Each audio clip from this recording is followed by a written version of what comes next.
Rap beefs come and go, but only a few MCs in history have consistently left their opponents crawling away with their careers in shambles. And when it comes to rap's most lethal wordsmith, there's one name that stands above the rest: Marshall Mathers, aka Eminem. This man didn't just battle rivals, he destroyed them. He called out Hollywood's biggest stars, embarrassed some of the most respected names in the game, and even aired out his own family's business in ways no other rapper ever dared. From the streets of Detroit to the global stage, Eminem built a legacy on being raw, ruthless, and unfiltered. No topic was too personal, no opponent too big. If you crossed him, he was coming for you in a way that would have you rethinking your entire career. But how did a white boy from the Midwest earn the respect of hip-hop while dragging so many industry figures through the mud? And has his no-holds-barred approach finally caught up with him? Let's start from the beginning, the moment Eminem set his sights on Hollywood and decided to let the whole world know he wasn't here to play nice.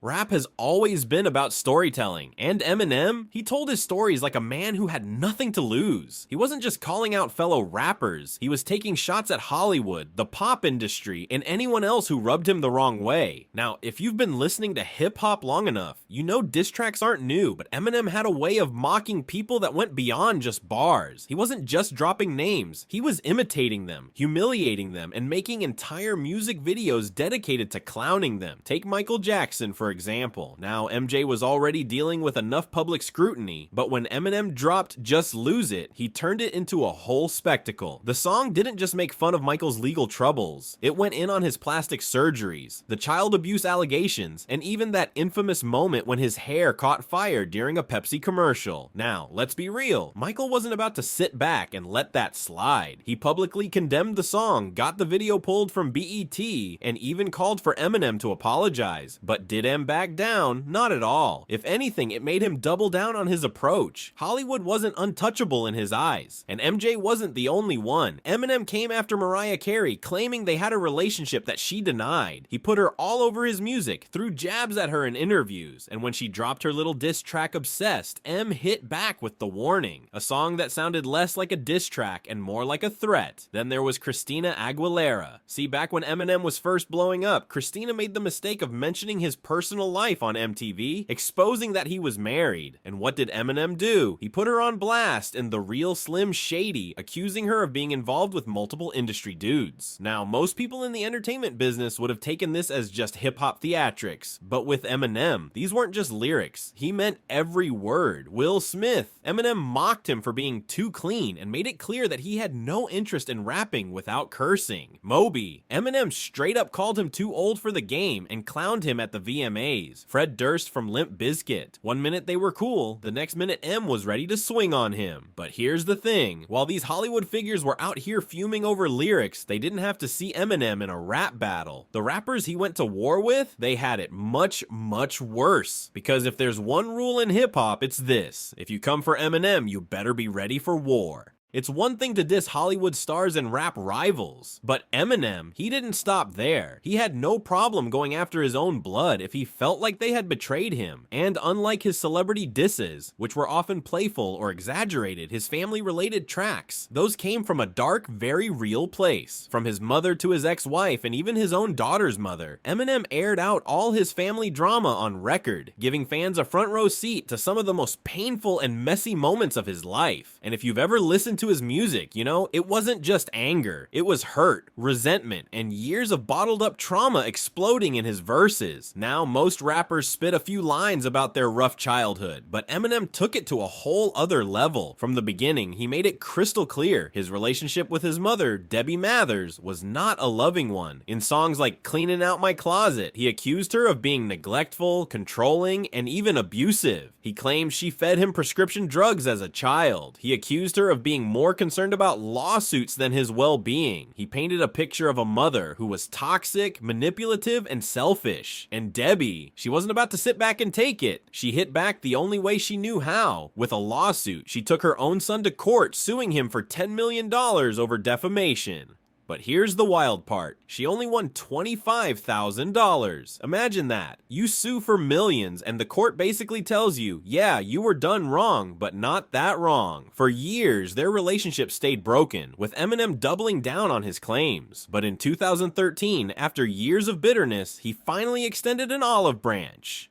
On his song Headlights, he admitted that he regretted how he had treated her in his music. He didn't take back everything, but he did acknowledge that he could have handled it differently. Now, whether that apology truly healed their relationship is unclear, but one thing's for sure. If Eminem had this much venom for his mother, you can only imagine what he had for his ex-wife. Now, let's talk about Kim Scott, the woman who's been at the center of some of Eminem's most intense music. Their relationship wasn't just rocky, it was chaotic in a way that most people couldn't even begin to understand. They were high school sweethearts, but their love came with just as much rage as it did passion. And Eminem, he didn't just talk about it in interviews, he laid it all out in his music, sometimes in ways that had people genuinely concerned. His song Kim, for example, is probably one of the most disturbing tracks in hip-hop history. The entire song is a reenactment of Eminem killing Kim, screaming at her as he drives through the woods, blaming her for their failed relationship. The rage in his voice is so intense that it doesn't even sound like a song. It sounds like an audio diary of a man losing his mind. Some fans were horrified, while others saw it as brilliant storytelling. But here's where things got even crazier. Eminem performed the song live in front of Kim. Now imagine this. You're in the audience, watching your ex-husband rap about murdering you while thousands of people cheer and rap along. That night, Kim attempted to take her own life. After that, their relationship was beyond repair. They divorced, remarried, and divorced again, with constant fights and legal battles in between. Still, despite all the hatred and pain, Eminem's music made one thing clear. He never stopped loving Kim. He was angry, yes, but he was also heartbroken that their relationship had become so toxic. And the one person caught in the middle of it all? Their daughter, Haley. Through all his battles with Hollywood, his mother, Kim, and the rap industry, there was one name Eminem never disrespected: Haley Jade. If you listen to his music, you'll notice she's the only person he ever talks about with nothing but love. She was his motivation, his reason for grinding, his proof that he could be better than the life he came from. And if anyone dared to mention her in a disrespectful way, Eminem made sure they paid for it. Just ask Ja Rule, who made the mistake of dragging Haley into a diss track. That decision, it cost him his entire career. And speaking of rappers who tried to come for Eminem, that's a whole different level of destruction we need to break down next. Because if there's one thing that made Eminem legendary, it wasn't just the personal drama, it was the rap battles he never lost. When it comes to rap beef, most MCs try to keep it lyrical. A few slick lines here, a disrespectful bar there. But when Eminem gets involved, it's war. This man didn't just diss his opponents, he buried them. And if history has taught us anything, it's that if you start a fight with Eminem, you better be prepared to lose everything. Some rappers thought they could test him. Some even believed they had the skills to match him on the mic. But time and time again, they learned the hard way. Eminem doesn't just end rap beefs, he ends careers. And the first major example, Ja Rule. Now, Ja Rule was already catching heat from 50 Cent, who had a personal vendetta against him. But Ja, he made the biggest mistake of his career. He dragged Eminem's daughter into it. On the track Loose Change, Ja Rule took things too far, spitting, "Em, you claim your mother's a crackhead and Kim is a known SLT. So what's Haley gonna be when she grows up?" That was it. That was the moment Ja signed his own death certificate. Because if you know anything about Eminem, you know one thing is off limits: Haley. What followed was a merciless takedown, not just from Eminem, but from his entire Shady / Aftermath squad. Eminem, 50 Cent, and Obi Trice tag teamed him on Hail Mary, flipping Tupac's classic and turning it into a full-blown diss track aimed at Ja Rule. Then came Do Re Mi, where Eminem, D12, and Obi tore Ja to pieces, clowning his voice, his fake gangster image, and his dying career. Finally, 50 Cent and G-Unit finished the job, dropping multiple tracks that erased Ja Rule from relevance. It was one of the most one-sided beefs in hip-hop history. Ja tried to fire back, but by the time it was over, his career was never the same. And Eminem, he didn't even have to spend too much time on Ja. He had other battles to handle, because at that same time, he was dealing with another delusional enemy, Benzino. Benzino thought he had the perfect strategy. He wasn't just going to diss Eminem, he was going to attack his credibility. As co-owner of the Source magazine, Benzino had a major platform, and he used it to paint Eminem as a fraud, a guest in hip-hop, someone who didn't belong in the culture. Now, let's be real. Hip-hop has always had conversations about who truly belongs, but Benzino, he wasn't doing it for the culture. He was doing it because he was jealous. The Source had been a respected hip-hop publication, but Benzino used it to push his own personal agenda. He gave Eminem's albums lower ratings, even when the fans and the streets were calling them classics. He started releasing diss tracks, calling M a culture vulture and trying to pit black audiences against him. But here's where Benzino messed up. He wasn't built for battle rap. Eminem hit back with Nail in the Coffin and The Sauce, and let's just say, it wasn't even close. He exposed Benzino as an old, washed-up rapper who was using the Source to stay relevant. He clowned Benzino's weak diss tracks, saying even his own fans didn't believe in him. He made fun of the fact that the Source, once a respected magazine, was turning into a joke because of Benzino's antics. By the time the dust settled, Benzino's name was no longer taken seriously in hip-hop, and within a few years, the Source itself lost its credibility. Another one-sided battle, another career destroyed. But there was one rapper who actually had the nerve to think he could go toe-to-toe with M in recent years: Machine Gun Kelly.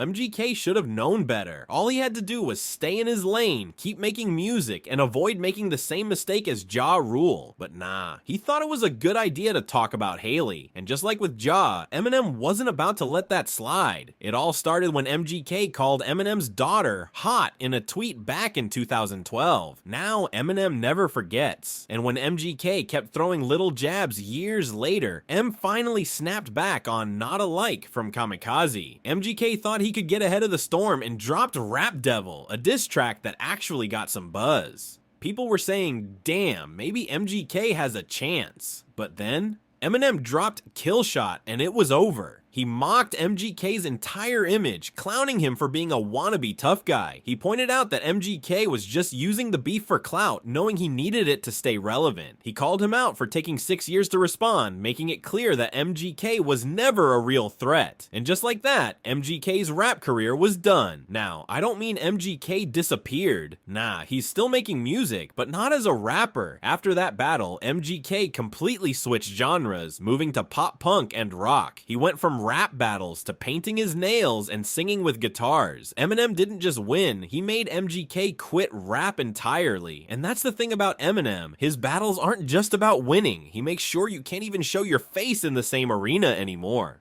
Now, with all these victories under his belt, you'd think Eminem would sit back and enjoy his legacy. But nah, he's still out here throwing shots, and this time, he's aiming at the new generation of rap. M has made it very clear, he's not a fan of mumble rap. He believes the new wave of hip-hop is more about melodies and beats than actual lyricism. On tracks like The Ringer, he called out rappers like Lil Pump and Lil Xan, accusing them of dumbing down the genre. But here's the question, does Eminem still have a place in today's rap game? Some fans say he's past his prime, that his style is outdated in an era dominated by artists like Drake, Kendrick, and J. Cole. Others argue that he's still one of the best lyricists alive, even if the sound of hip-hop has changed. One thing is certain, Eminem is still here, and if anyone dares to challenge him, history has shown us exactly what happens next. Because when Eminem gets on the mic, it's game over.